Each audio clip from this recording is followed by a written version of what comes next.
John Anton. I am joining from the United States. I've been invited by SteelOrbis very kindly to present on the steel market for 2022, specifically talking about policy changes in the United States that will affect the steel market.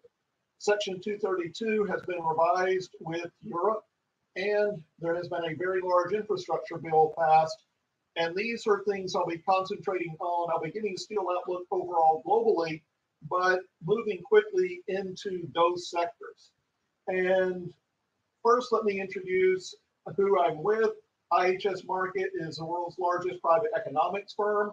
We forecast all the steel end markets. We have an auto service, a construction service, energy service, and that really drives my demand outlook for what I see going forward, how those markets will be doing globally, and then what impact that will have on steel markets. So with that, I would like to go into it. And just the overall steel outlook is very favorable. It is from a buyer's point of view. Let me say that most of my comments will be made from a buyer's point of view. So if you are a steel maker, you might see things differently. But prices are falling globally, and that is good for steel buyers, but there is great risk to the forecast. And some of what we're seeing now with the Omicron Delta, the Omicron COVID variant, and that runs through it, but there are others. So the good thing, first from a buyer's point of view, steel prices started falling in the third quarter, fundamentally because demand is not as strong as some had thought it would be. But it's mostly because prices, particularly in Europe and the United States, were just too high. And it's a lot of just reversion to the mean, reversion to normal, that things were so expensive they could not stay there forever, and they are in fact coming down. European prices are falling. They're still under pressure from lower priced imports, but also production is fully recovered. US imports, even paying the 25% Section 232 tariff, are $400 below domestic. And that is putting extreme downward pressure, plus supply has just improved domestically. So USA is falling. As the USA falls, it will pull down the entire Western Hemisphere. Europe is falling. Mostly Asia and Central Eastern Europe are already much lower. We expect prices to fall through 2022, particularly in the high-priced areas of Europe and the United States and the Western Hemisphere, more so than Asia. But danger is everywhere. And those danger factors are energy shortages in Europe and China. China pollution controls have cut production more than demand has fallen, which is a way to pull down inventory. And conveniently timed maintenance outages in the United States. As prices started falling, bills were taken down for maintenance. And we believe much of that was an effort to support pricing.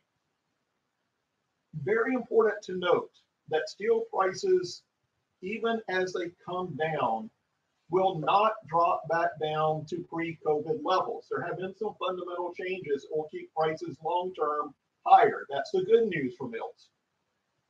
China, this year, mainland China, prices were 48% higher than the 10-year average of 2010 to 2019. For 10 years, steel was in a fairly narrow range. For the U.S., if prices went over $800 a metric ton, they fell. If they went below 620, 600, they rose. Europe was about $70 a ton, lower than that, but still range bound. This year, they broke out of the range, and based on that 10-year average, China, 48% higher. So if you used to spend 100 million yuan, this year you need 148 million. Well, actually, that's in dollar terms, but still. Next year, it comes down, but it's still expensive. It's still 31% above the long-term average, and very significantly, for 2023 and beyond, the floor price is about 25% above the long-term average. That's a significant change. Now, the United States was the worst in the world. If it used to take a budget of $100 million US, this year it took $237 million. So a huge blow to the budget. Next year it comes down, but it's still 56% higher, and the long-term floor price is up 18%. Now Europe, the worst to US this year, but long-term we think Europe is a little bit better off, but that is under risk a lot from pollution controls and green controls. But you can see the main thing is prices are better in 2022, but they're still high. And looking at commodity prices overall, we have a market basket that has chemicals, bulk freight rates, DRAMs, iron, aluminum, copper. That's the black line.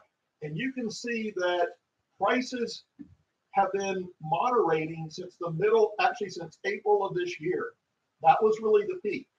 Now, prices have barely come down. This is a year-over-year change, but they're not growing anymore. And in fact, they are flattening out and actually starting down a little bit. But normally things made out of all these commodities, such as fabricated metals, such as machinery, etc., follow closely. This time you can see they have not started falling. In fact, they're still growing in price. So you're seeing more relief at the commodity level than you are at the intermediate level. This means there's still more inflation to run. Very significantly, the large price increases in materials, you've had much smaller increases in mainland China and in Europe for intermediate goods such as fabricated metals.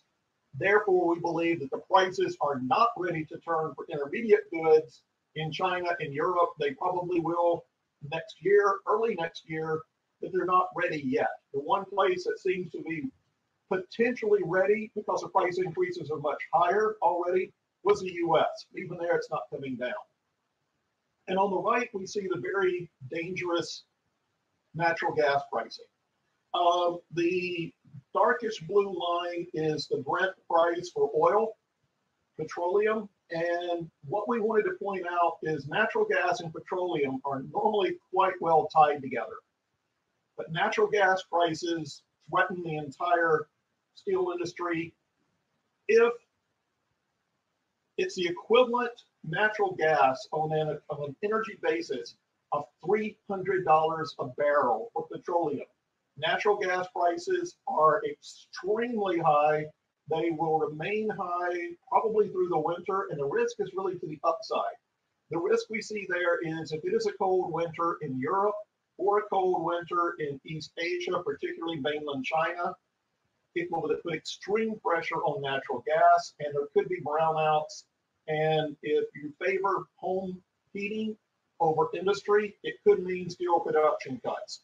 We saw it several months ago. We could see it once again. The other thing I wanted to point out as a risk is potentially too deep for production cuts in China. If you look at the slide on the left, that is starting from the bottom in green. The 2017 production for China, it almost always hits a floor in February around the Chinese New Year and around the cold weather, low building season, stays high until October and then starts falling in November. So it grew every year from green to gray to mid blue, back to light green, and then the pure blue was this year. And you can see how strong steel production was in China. Record level rates, 100 million tons per month for May. It's now down to 71 point something million tons for October, the last available data. It has fallen. Now that data point is actually September. October was even lower. That was 70. That was in the 73 million. We're down just over 71 million tons now. It's an over 25% production cut. And while the Chinese economy is weakening, while we're having trouble with construction, while we're having a little bit of lack of exports, manufacturing and construction have not fallen 25%. Steel production has fallen grossly more than steel demand. And when production falls that much more than demand, you are going to have, if it continues, you're going to draw down inventory and steel is going to get very tight. Now, there's two things that can happen. China can release and loosen some of its pollution controls to allow more steel to be made, or you can have massive cuts to demand, or the third alternative is you run short on steel, and even in the midst of fairly weak demand, you have steel prices jumping up because supply is even weaker. So we see the biggest risk to 2022, particularly the first half, as this Chinese huge production cut during what is normally the busiest steel production season of the year, and production is lower than demand. And therefore, we see steel tightening up, even though demand is not good. The other side of this is Europe, the slide on the right. The most recent numbers through October takes Europe back up to near that 14,000 line. So European production is very strong. US production, the bottom line, was very late to recover, but it has finally gotten back up to pre-COVID levels. This is why the US had the highest prices in the world, was this very slow production recovery. Demand in the US was decent, but it was not strong. What made prices go up in the United States was simply lack of steel production. But steel production has recovered. Despite the maintenance outages planned, we believe it will stay strong for the fourth quarter, maybe down a little bit. But steel demand is doing better. Steel production is doing much better. And so that's really what we're looking at going forward is the production should be fine. Where really risk comes from the demand side, but that is in the non-mainland China. In mainland China, production is the question. And to that point, we, just as more of a takeaway, we believe the changes in China, and this gets into the trade policy that goes into Section 232, much of what has been done for trade policy in the US and to some extent in the European Union has been based over China's position as a net exporter since really about 2005, 2006, and excess steel production and excess steel capacity driving down prices. Given the recent changes in Chinese policy, we do not necessarily believe that continues into the future. I know that's a strong statement. People have had 15 years of low price steel from China. A change in that policy is hard to imagine. But China is trying to rein in pollution. They're trying to relieve pressure on energy. And steel is a very large polluter, and steel uses quite a bit of energy. They're trying to cut production from the May rate of 1.2 billion tons per year to 1 billion, which is about where it was in 2018. The first step is to stop making steel for exports. It's higher some years, it's lower some years, but China exports about 50 million tons of steel per year. That's more than a third of all the European consumption. That is almost half of US consumption. It's a huge amount. And they're starting to cut back on that. And if you stop exporting 50 million tons a year, well, that brings your 1.2 down to 1.15. So that's a good start. But it's not enough against the production cuts. But the impact, although that shift away from exports is very strong. To do it, the first step was they eliminated the 13% rebate on the VAT. That immediately pushed up prices in Eastern Europe by 13% or more, because people who are buying steel from China, if you made a ton of steel in Beijing and the price was $500 and you sold it in Shanghai, it would be $565 to account for the 13% VAT. If you exported that ton of steel to Kuala Lumpur, the price was $500. So certainly there's an incentive to export. Well, now that steel in Kuala Lumpur is going to have to pay the VAT, so it's $565 plus transportation costs. So that immediately cut back on Chinese steel production. That was deliberate. And if China stops exporting, first it impacts East Asia, then it impacts the rest of the world. It will make its way to India and to Europe and then to the United States. So even though China exports almost no steel directly to the U.S., it does have an impact. We believe these changes in Chinese policy may be permanent. We think likely permanent. That China has been making steel for export, China needs steel for domestic, and China needs energy for households and manufacturing. So we believe that Chinese steel growth over the long term will be near zero. The Chinese population is stable. China has a strong manufacturing base that needs steel, but China does not necessarily need to be the world's exporter. That means someone else, East Asia, India, someone else will have to make that steel, or prices will be higher in the long term. And that's part of the reason we raised our base pricing. Now, these slides are for the United States, but they really apply. The slide on the left is very similar to what you'd see in much of the world. And this is the problem with demand, particularly sheet demand. What you're looking at is rebasing everything to January of industrial production, putting everything to January 2018 so we can see how things grew relatively. Automotive is much bigger than these other components.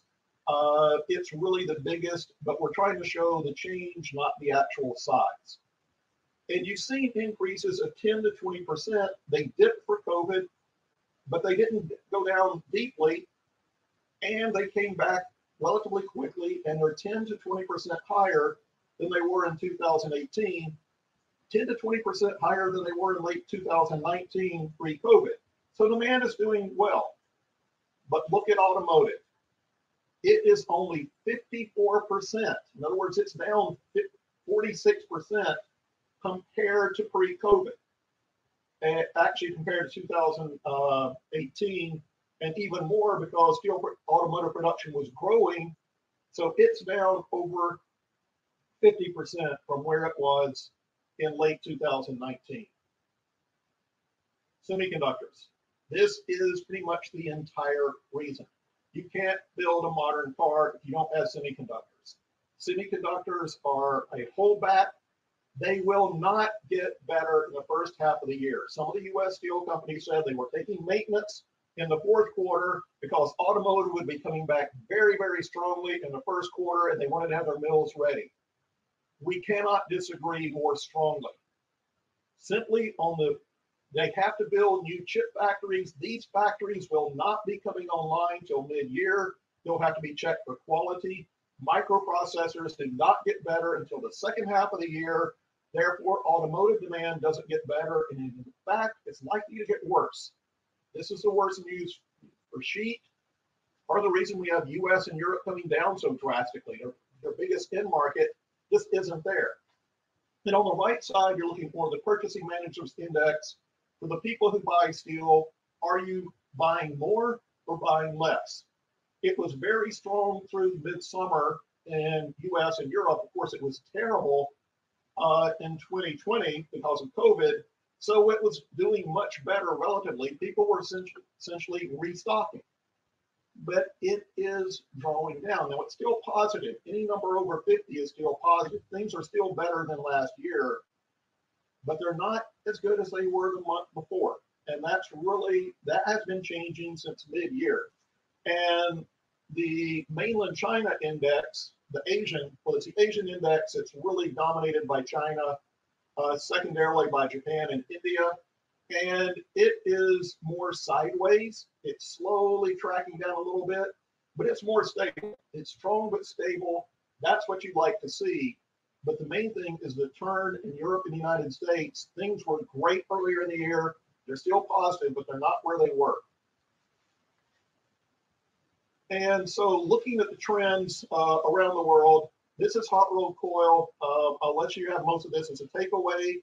But what you're looking at is prices have been falling quite considerably in Europe. They started falling in the third quarter. US is tracking Europe. It's lagging Europe. Mexico and Brazil are almost closer to Europe than they are to the United States. That's putting downward pressure on the U.S.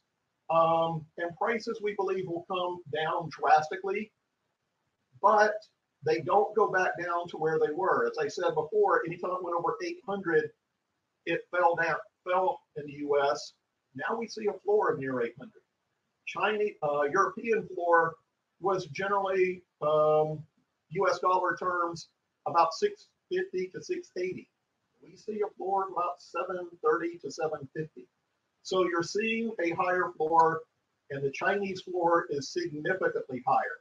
So we do see improvement, but the future outlook is not all the way down. And the other one I want to show, one thing to note here is how dramatically higher the U.S. was. These are all-time record prices in Europe. This in the U.S. is not just an all-time record, which previously was 1,200 during the 2008 Australian cyclone disaster. It was up temporarily, hot rolled coil, to over $2,200 per metric ton, only for a brief time, but it's been over 2,000 for most of the past few months. It's finally falling. It is 3 times higher than the 700 average. So 3 times higher than normal. This graph shows a lot of what's going on in the US as well, but also in Europe. The biggest problem has been on flat products, on coil and on plate. Bar products, these are all-time record prices for rebar in the US and near all-time record prices for rebar in Europe. But they're only half. I put these on the same scale. Prices were only half as high for rebar as they were for coil. Incredibly different profiles. And so what we're seeing, the belief that prices fall for coil is they're just so high they can't stay there. For bar, it's different. Bar prices really went up by about the same amount as scrap pricing. We believe scrap prices come down. We believe bar prices follow scrap. And that's really what's behind this. If scrap prices don't fall, bar prices don't fall. But we do believe scrap retreats and therefore bar comes down as well. So now let's get into what I'm really here to talk about. And I'm sorry for leaving it so late, but I really needed to set the stage for what we are going to talk about here. And this is kind of a what are the details slide. And this is the infrastructure bill in the United States.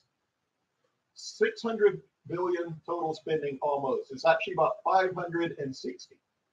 Now, 2 things to note. You'll hear a lot of people saying 1.2 trillion.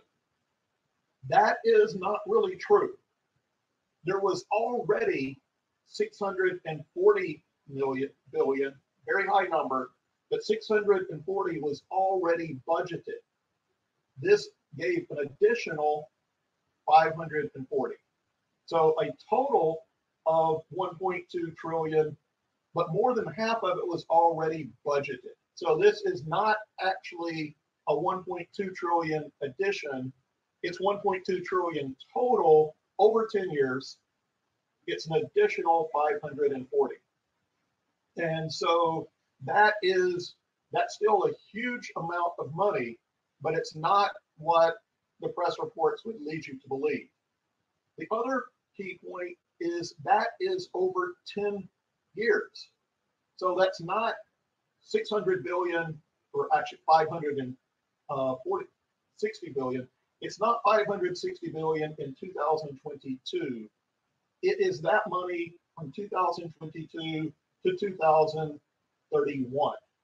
So additionally, you could say it's 60 billion a year, which is good, but for the size of the US economy, it is not huge. It's not groundbreaking. The second, there's been a lot of claims that it will not be high steel intensity. Some of those have been political. We disagree very strongly. That's people who are looking at there's money going to things other than highways. Highways are one of the biggest sectors, that's true. But there's a lot of infrastructure that's not highway related It uses a lot of steel. And for a point of context, much of the infrastructure in the United States was really built up 100 to 120 years ago. Around 1900, 1890 to 1920 was the very strong infrastructure build in the US. It's what China has done over the past 20 years. We did a century ago, and much of it is wearing out. Water pipes need to be replaced. Bridges are in danger of collapse. I'm making it sound worse than it is, but these things are 100 years old. They have to be replaced. And that's where a lot of this money goes to. Replacing bridges and roads, which is traditional US spending, but a lot of very needed money going into water systems. Pipes don't last forever. And there's a lot of money going into water system. Some of the more, there's a lot going into railroads. There's a major tunnel in the United States that was built before 1900. It's not large enough. It holds up rail traffic, and it's finally being replaced. It will take 5 to 7 years to do it minimum, but it needs to be done. And it is so things like that are very important. What the United States does not have a lot of high-speed rail in this plan. It might be added, but right now it's more maintenance on existing rail, which has been not done for too long. It's more maintenance than it is addition for railroad, bridges, roads, and water systems. Things that are being added, electric vehicle charging stations, internet towers for the cities are well served, but the rural areas, the farming areas, do not have good internet, and therefore it's making basically a two-tiered country. Those with good internet, those with bad internet. A lot of the money is being sent to fix internet. That will be a lot of towers. So steel for towers will be strongly involved. The electric vehicle charging stations is a necessary thing for the future. The internet and the charging stations will actually also be very heavily copper using, and to some extent aluminum. And then the thing that uses no steel at all, it's about $40 to $60 billion, depending on how they allocate it. Internet security, to make systems harder to hack into, to stop ransomware. That is almost the only category that is not steel intensive. And again, it is out of the total allocation, it's a large amount of money, but it's not nearly as big as in transportation or other sectors. So it is steel intensive. I put it in bold, the next point, because it's so important. Almost no steel spending next year. This is just the nature of how you do it. The first year is architects, engineers, and contracting. The bill has just been passed. It will take at least 3 months before they decide which projects to do. Do we build a bridge over the Mississippi River, or do we build a bridge over the Hudson River in New York? Do we expand interstate, or do we fix things that are already there but need fixing? It will take at least 3 months to pick the projects. Then it will take at least 3 months for the architects and engineers to design the project. Then it will take at least 3 months to bid out the project. And then by the end of the year, hopefully you pick the winning bidders and they can actually start working. So the steel buying should start early next year. This has happened in the United States. Every time there's an infrastructure bill, politicians want to say it will boost things right now.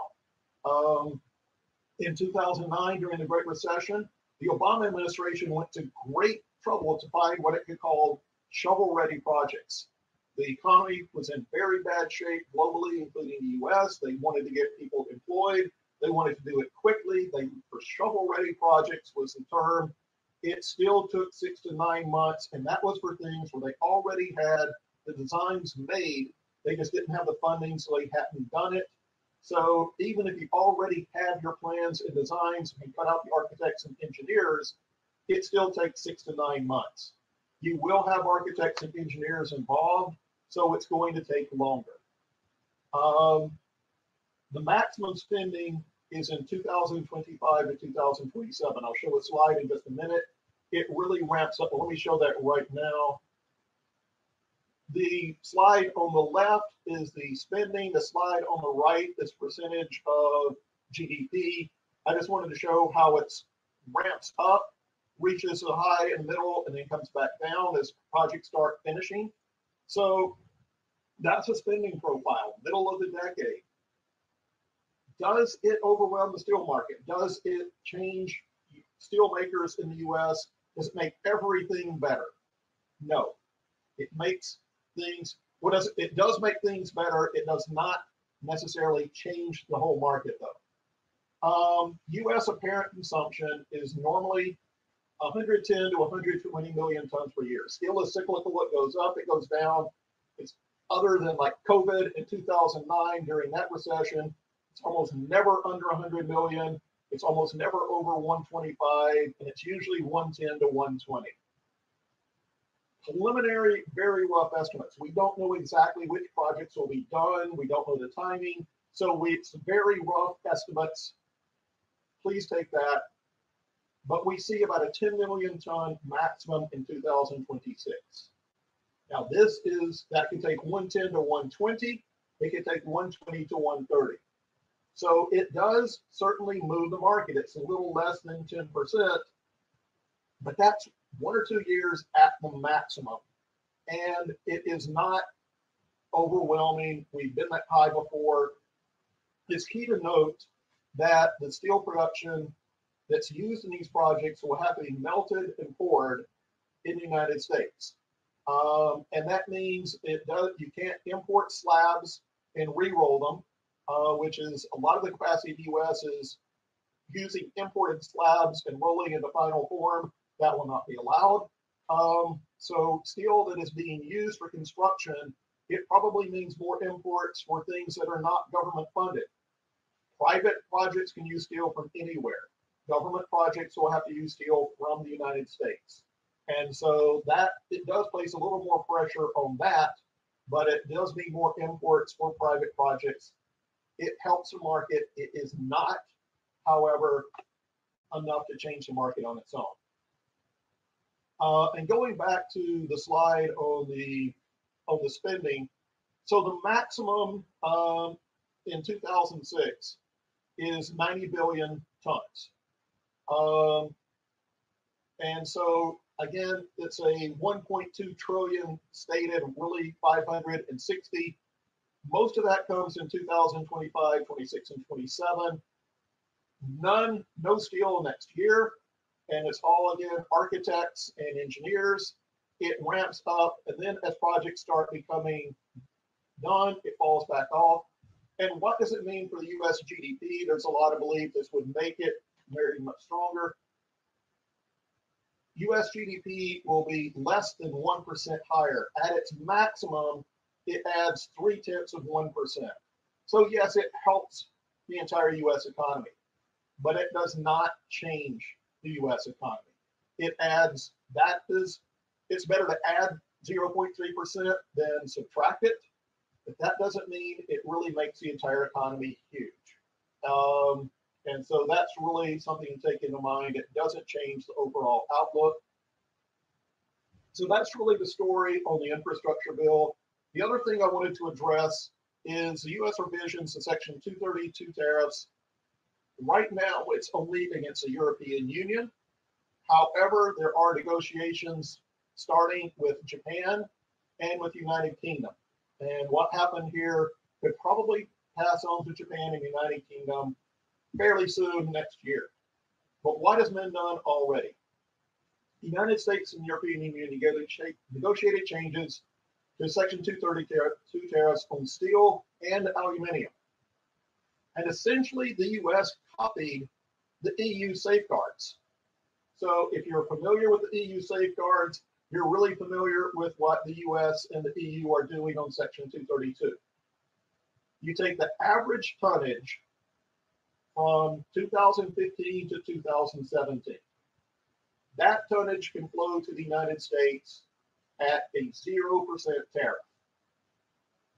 Above that, So if it was 1 million tons, you get 1 million, was the average of 2015 to 17. 1 million tons can come with no tariff. Tonnage above that has a 25% tariff on steel and 10% on aluminum. So the regular 232 rate. It does not get rid of something if there's an anti-dumping order, a countervailing duty order. It does not affect that at all. This is just a Section 232, which has been stacked on top of anti-dumping and countervailing. Anti-dumping and countervailing continue, no change. It's just a change in the Section 232. What is going on with EU is advantageous compared to the rest of the world. The only places better are USMCA partners, Canada and Mexico. Canada and Mexico have 0% on steel. There are sanctions on Canadian aluminum. They were put in late in 2020. We thought with the change in administration, they were ill-founded. We thought they would be lifted. They haven't been. It is hurting U.S. aluminum consumers quite dramatically compared to the rest of the world. It is helping some aluminum producers, but many of them are multinational, so we are really surprised this is still in place. But on steel, Canada and Mexico are 0%. Argentina, Brazil, and South Korea had been the best of everyone, not Canada and Mexico. They got a 0% tariff, but a 70% quota. But once it reached 70%, no more steel could come in, period. If it did come in, it had to go into a bonded warehouse and be locked up until the next period reset, which was quarterly. So January 1, April, July, October, it had to be locked away for up to 3 months before it could be released. So it was very risky buying from these three countries once they got anywhere near their quota, because you didn't know who else had bought, what tonnage would flow, and you might not get delivery of your steel for up to 3 months.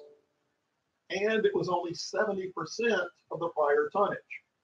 The European Union gets 100% of the prior tonnage, and you may have to pay a 25% tariff, but at least you don't have delivery worries. You can get your steel.